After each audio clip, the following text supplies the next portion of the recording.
Hojiga bormagan odamga bir armon, borgan odamga 1000 armon deydi.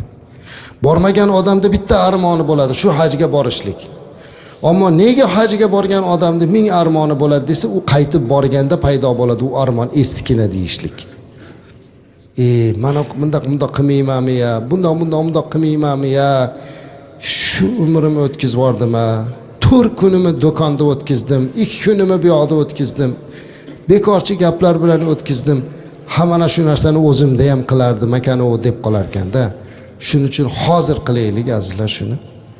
O'sha yerga borgunga qadar hoji onalar, hoji opalar ayniqsa do'konlarga bormanglar. Birorta odamga sovg'a olish tavsiya qilmayman. Olsangiz ham o'sha tabarruk narsadan ozgina oling. Bolangiz qarab turar, nabirangiz qarab turar, lekin ro'yxat asosida falonchiga bundoq olaman, pistonchiga bundoq olaman desiz, kuningiz faqat do'konda o'tadi.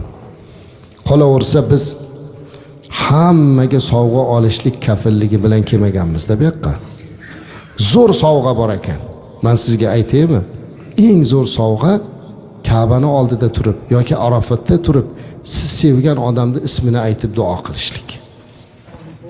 Ana borib ayting ularga, chaqiring nabirangizni, o'g'lingizni, keliningizni, qizingizni, qudangizni, men sizga shunday bir sovg'a olib keldimki, duo qabul bo'ladigan Arofatda turib ismingizni aytib Parvardigordan sizni mag'firatiga olishlikni va mana shu joylarda duo qilishlikni so'radim deng va buni qalbingizdan qiling. Bundan ortiq sovg'a bormi?